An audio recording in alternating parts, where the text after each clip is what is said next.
And while this is the coolest home robot tech that's made a lot of progress over the years for maintaining your property, there are some huge areas for improvement that you should know before you buy. Yarbo makes the coolest autonomous yard robots designed to save you time, so you can leave the boring stuff for the machines and have more time to do what you love.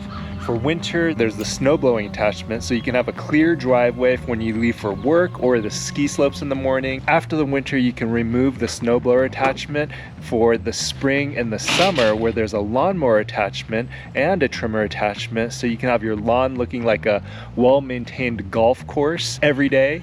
And the hope is, while the Yarbo is mowing, you can spend your time out on the actual golf course. Then for the fall, there's the leaf blowing attachment, and for heavy tasks, there's towing capabilities. So we've tested the 2023 and 2024 Yarbo models. We've got the 2023 model right there. We've got the 2024, 2025 Yarbo model right here. And while I had some high hopes of doing some yard work, you can see I've got some wood here, some lawn mowing to be done. We've got some mulch and some soil that needs to be transported. It's actually raining right now, so let's head into the garage where we can talk about the pros and the cons, what I love, what I hate about the Yarbo. All right, here's what I love about the Yarbo. It comes shipped in nicely organized packaging. Everything is labeled. The instructions are really easy to follow, and the entire unboxing experience is top-notch. If you need additional help setting up your Yarbo, there are a lot of great video tutorials on their YouTube channel. The Yarbo also comes with all the tools that you need to put this robot together, and the construction and build quality feels fantastic, very, very premium. All the tech that they've packed into this Yarbo, super impressive, and the app is intuitive and easy to use. I love the modular design for all season yard work. This Yarbo body you can use all year round, swapping out the modular attachments. When the Yarbo is working like it's supposed to, it's an extremely satisfying and impressive machine. So the lawnmower is perfect if you have huge lawns, and even though it's big and kind of bulky, it can still tackle smaller, harder to reach areas. It just has to do a lot of turning. This is the section of lawn I want to have it mow. It's smaller, there's some obstacles with the bushes, with the fence. Let's see how it does because it's so big. It's doing a good job avoiding hitting the fence, but it's having to make like a 5-point turn just to turn around. And then for hilly areas during my tests, it did a pretty good job.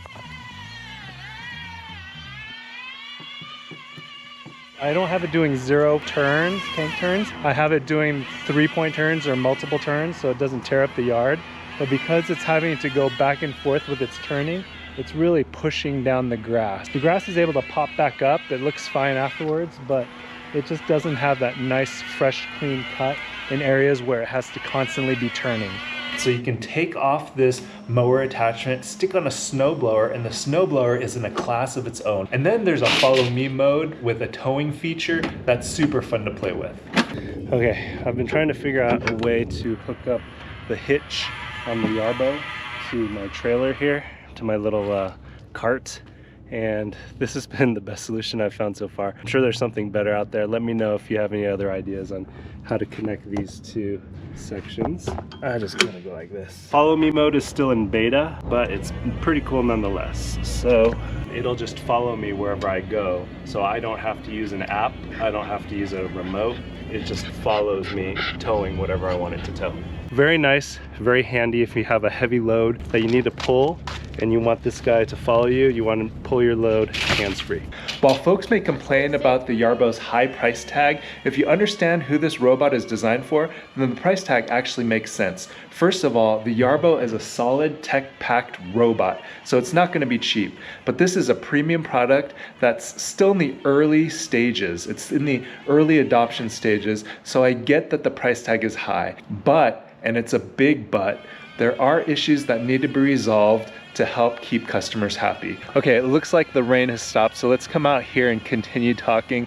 Let me tell you about the story of Brad. Brad is someone who I met through a scooter friend, and it turns out that Brad has a Yarbo. Brad is loving retirement. His entire life he's worked really hard to build a great life for his family, and now he wants to enjoy everything that he's worked so hard for. And with that 7,000 square feet to be mowed, he was thinking even in retirement he still wants to maintain his own property. This could help him maintain that independent spirit, maintain his own property, while helping him save some time so he can still do the stuff that he loves to do. While Brad describes himself as not a dummy and often an early adopter of new tech, he found that the setup of this to be really tedious and frustrating. So Brad made appointments with customer service, which was helpful at times, but because of language barriers and because of time zone differences, it just added to the frustrations.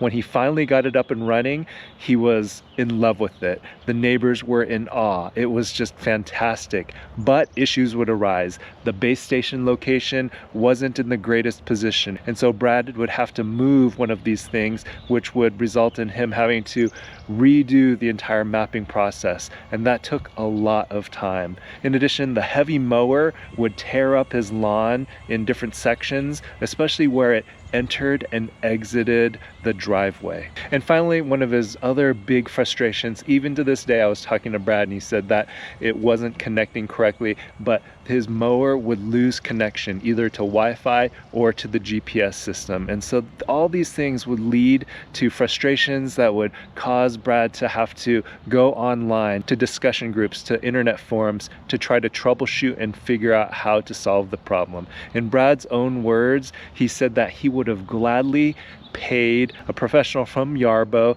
to set this up for him and teach him how to use his robot instead of him having to learn by trial and error. So I think Brad is an example of the person that's going to buy a Yarbo robot just like this. The person that's going to buy something like this is looking to save time, because to them, their time is worth more than money. So if a person's willing to pay thousands of dollars to get the latest in robot lawn care tech, then it better save them time. So thinking about the target customer, I think a setup service should be made available. Even if it's just a Zoom call with a Yarbo setup specialist. Don't get me wrong, this device is premium and the app is really good, and both the device and the app are frequently updated, so you know they're constantly working to make this Yarbo better. But I have to follow up with Brad for a minute. He just texted me to tell me that since we spoke, he's become more positive with the Yarbo as he works out the kinks, and I completely agree. While the Yarbo is not for everyone, as I use my Yarbo more and more, I'm amazed at what this yard care robot can do, especially for the right customer. So who is this Yarbo for? If you're the kind of person who values your time more than money, and you don't mind being an early adopter with new tech, and you have a large yard that needs mowing and a large driveway that needs snow blowing, then this Yarbo should be the product for you. But realize that Yarbo, while still a premium product, it can feel like it's in the beta stage at times, and as an early adopter, you need to realize that's what you're signing up for. Thanks for watching, and remember, stay freshly charged.